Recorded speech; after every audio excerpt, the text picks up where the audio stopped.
Collinwood in the year 1840, a time of crisis for the Collins family. Quentyn Collins is on trial for his life, and Desmond, who was defending him, has also been arrested for the same crime, witchcraft, and faces the same penalty, beheading. While the trial prepares to resume, Barnabas is unable to help them, for Lamar Trask has lured him to the cellar of his chapel, where he has walled him in and left him to die. Mr. Collins, are you there? Why don't you answer me? Is something wrong? Is it possible he's already dead? No, it's too soon. Mr. Collins, something has occurred to me. Something I think you might find interesting. Shall I tell you? Yes. You would like to go on living, wouldn't you? Yes. Well, then, good. You're not dead. Yet. Linger, my friend, while I tell you my fascinating thoughts.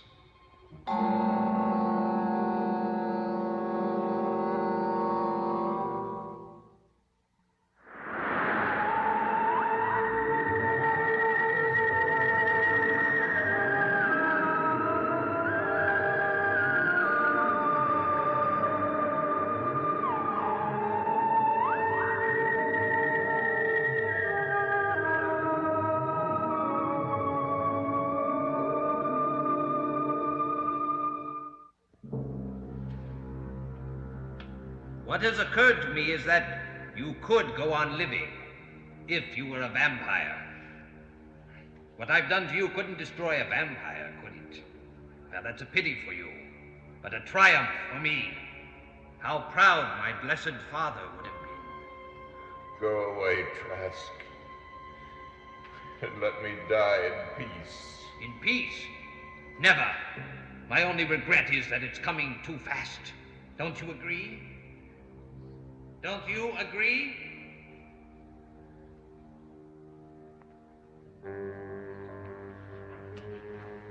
Oh, it's like a nightmare, isn't it? Think that Desmond was involved with witchcraft. He's no more guilty than I am, and you know it. I know, of course he isn't. Look, Quentyn, we have quite enough money that we can buy anything. Now, I'm sure of it. You will be freed. You think I have to buy my freedom? No, that's not what I meant. We have enough money that you will be able to afford legal assistance. Now, in the meantime, I suggest that you try to get a postponement on the trial. That way we'll replace Desmond. I'm sure the judge will find it justifiable. There's nothing just about my trial. Quentyn, please. Understand me. I'm trying to help you. If there's anything I could do, I'm here. Please believe me. All right, I'll try. Good. Well, I have some work to do. I'll let you know more if I have some information. Gerard. Yes? Have you had any news about Barnabas? Barnabas? Barnabas Collins has vanished. Vanished? What's happening to us?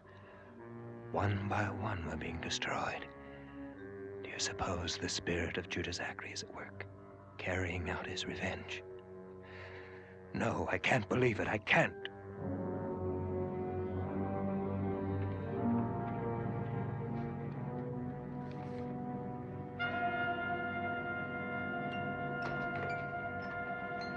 Ah, Gerard, I'm glad you came. In going over these papers, I realize there is very little reason to drag this out any longer. Yes, I agree with you. So what is your plan? What we have to do is find positive proof that Quentyn Collins is Judah Zachary. Correct. And you have the proof. No, actually, you have it.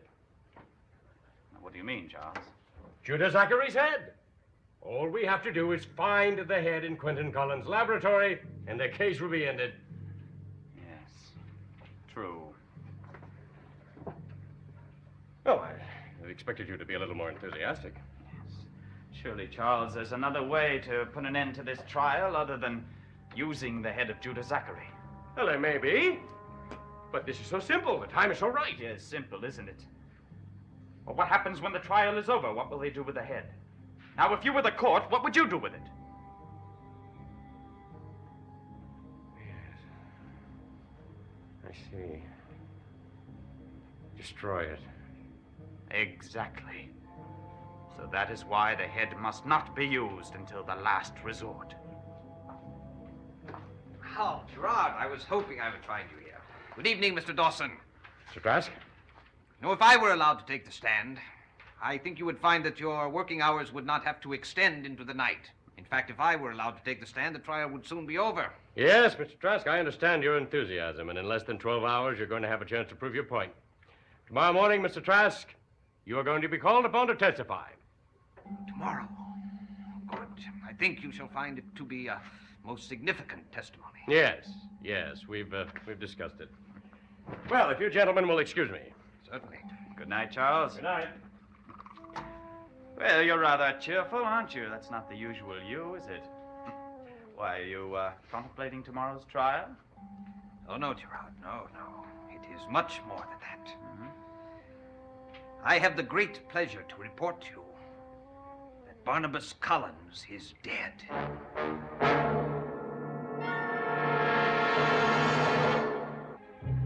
Barnabas Collins dead? Are you sure? Absolutely. But where? How? I'm afraid I can tell you nothing more. Barnabas Collins is dead, so be it. How do you know? I know. Trask, that's not the answer that I need. I want more proof. I need it. God, my lips are sealed. I came only to share my joy with you, not my information. Why are you so mysterious about this? Because my father's disappearance many years ago was mysterious, too. It was many years before anyone knew the truth. So shall it be with the disappearance of Barnabas Collins.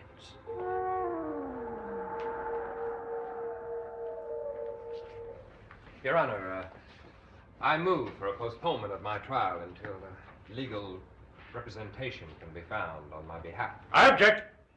How can you possibly object to that? Your Honor, if this man is indeed involved in the practice of witchcraft, then that time could be used very much to our detriment. And I object to that, Your Honor. I am not involved with witchcraft. There will be order in this courtroom. Your Honor, I apologize.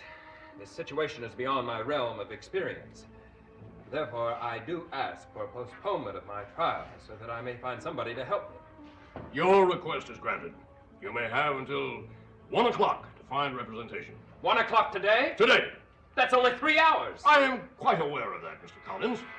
Now, in the event that you are unable to find representation, there are two choices open for you.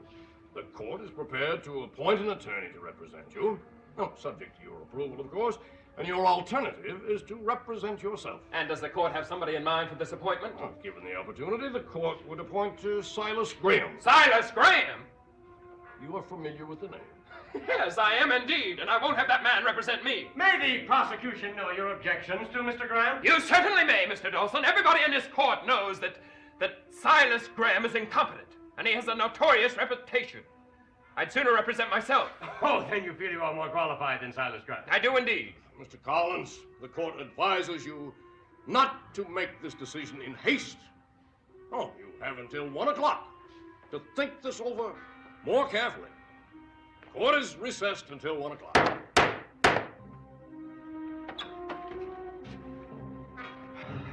Quentyn, I just talked to the constable. He told me about the postponement and the judge's decision. There's not enough time. You able to do anything? Yes, I worked constantly as hard as I could the last time we talked. I did everything in my power to try to find a man for the case, but what? I couldn't find anyone. I looked all over the countryside for someone that could handle this case, but to no avail.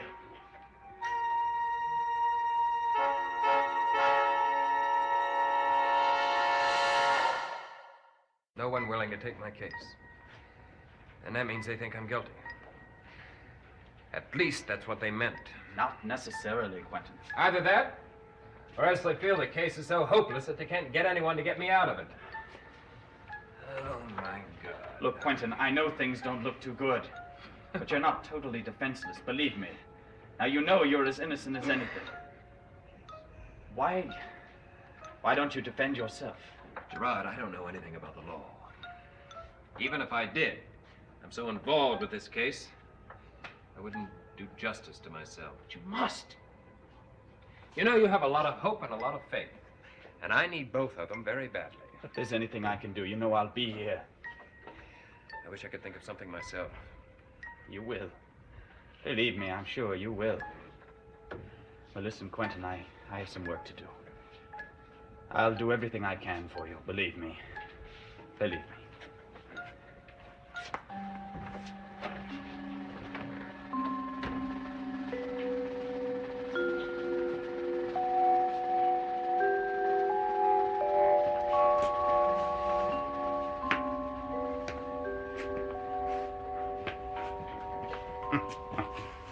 Well, he's all yours. What happened?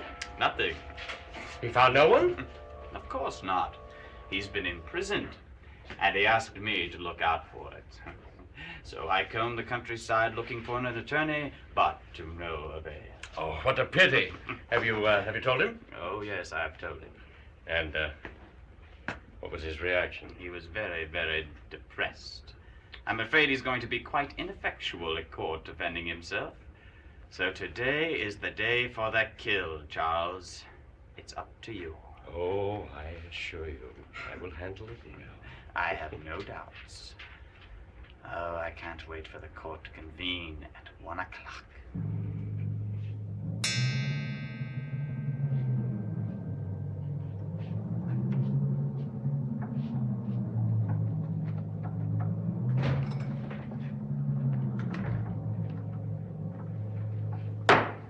Court will come to order. The case of the state versus Quentyn Collins will resume. Your Honor, before the proceedings continue, may I request that the defendant furnish me with the name of my new adversary? You may, Mr. Dawson. Thank you, Your Honor. Mr. Collins, the court was recessed in order for you to have enough time to find someone to represent you. Were you successful? And if so, will you give us the name of the man? Well, Your Honor, due to the fact that there's no one here with me, it seems quite apparent that I was unable to find representation.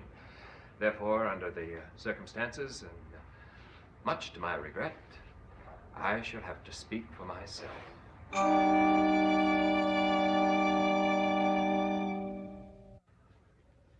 Your Honor, I find it almost impossible to believe that the defendant has not been able to arouse the conscience of some attorney somewhere. Mr. Dawson, you know, I also find it very hard to believe, but nevertheless, it happens to be true. And I believe that that in itself makes a very strong statement about the defendant and about this entire case, Your Honor.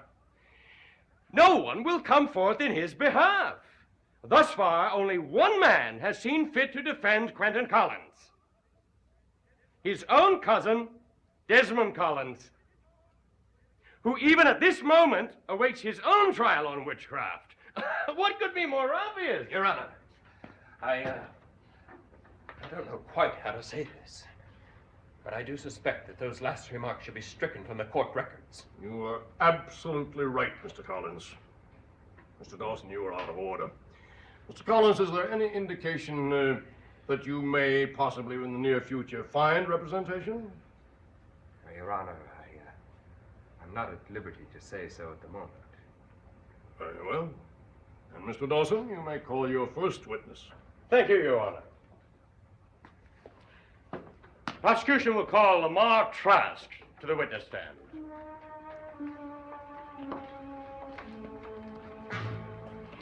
Do you swear that the testimony you are about to give this court shall be the truth, the whole truth, and nothing but the truth, so help you God? I do.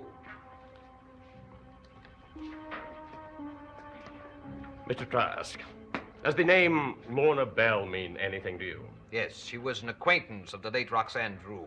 She came to pay her last respects to Roxanne one night at the Trask Chapel. And was she alone that night in the chapel? No, she was not. No, who was with her? The defendant, Quentyn Collins. And when Miss Bell left, did she and Quentyn Collins in fact leave together? I did not actually see them leave together, but I did hear her say she would meet him later. I see. And when was the next time that you saw Miss Lorna Bell? Later that evening, again at the Trask Chapel. Only this time, she was dead. And how had she died? She was murdered. Were there any visible marks on the body? Yes, she had the devil's mark on her forehead. By the devil's mark, Mr. Trask? Do you mean this? Yes, that's the mark. Your Honor, I would like to introduce to this court this pagan symbol known as the devil's mark. Now then, Mr. Trask, Have you ever seen this mark again after having seen it for the first time on Lorna Bell's forehead? Yes, that same night I saw it on a ring that Quentyn Collins was wearing. And is it or is it not true that that same mark was next found on the body of Randall Drew? That is correct. And did you or did you not see the defendant, Quentyn Collins, standing over the body of Randall Drew? Yes, I did. Randall was supposed to meet me that evening. Will you tell the court the purpose of that meeting, please? Yes, Randall was convinced that witchcraft was being practiced at Collinwood. He and I were going to take our information to the authorities. And did he believe that this witchcraft was being practiced by the defendant, Quentyn Collins? I object to that. I will sustain that objection. Mr. Dawson, the witness may not testify as to what a deceased person may have believed or not believed. Mr. Trask, do you know of any other evidence of the defendant's penchant for the supernatural? I should like to get back to the matter of Lorna Bell, if I may. What I've told you was not the end of it. Oh, well, then please continue. But it is a well-known fact that the defendant's own father, Daniel Collins, God rest his soul, had a vision in which he saw Lorna Bell murdered by the defendant. I object. My father was very sick during those days, Your Honor. He frequently had hallucinations. The court wishes to hear about this vision, so you're overruled, Mr. Collins. Go on, Mr. Trask.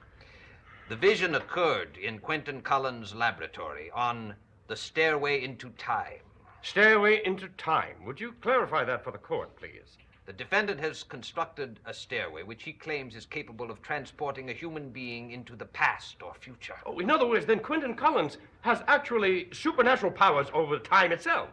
Well, I don't know whether he actually has such powers, but I do know that such an experiment is contrary to the laws of nature. It goes against God's will.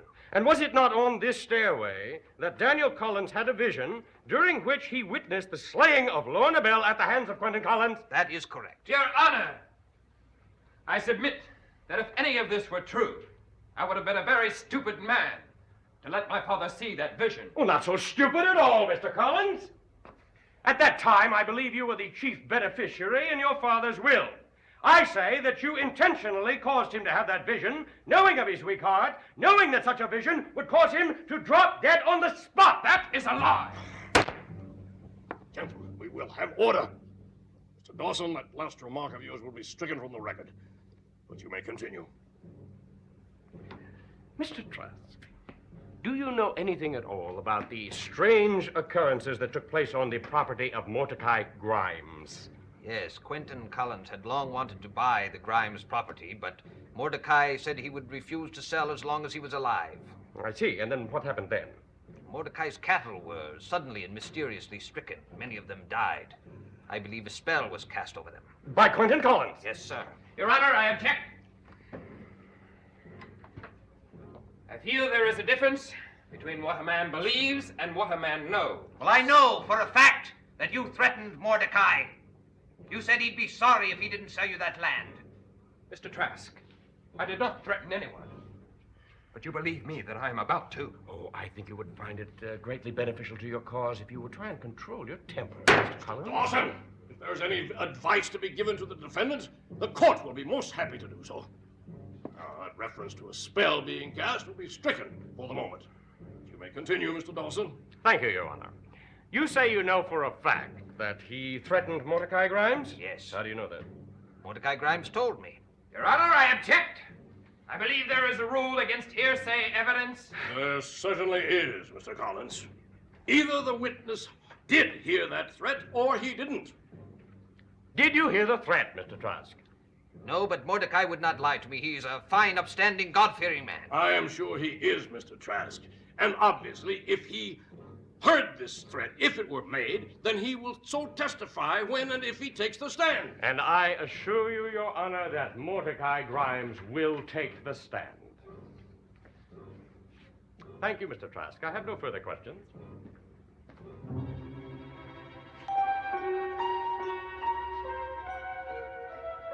Mr. Collins, would you care to cross-examine the witness?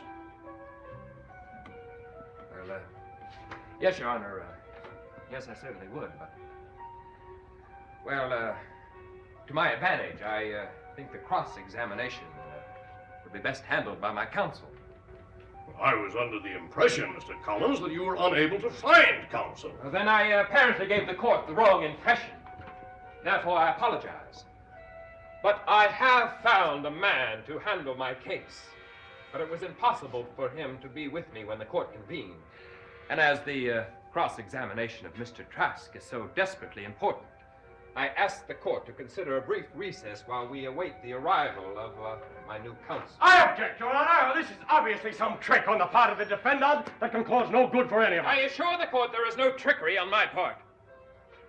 Your Honor, I am on trial for my life. I believe that I deserve counsel who is competent and reliable, and I urge the court to consider a brief recess while we await the arrival of this man. That won't be necessary, Quentyn. I am here.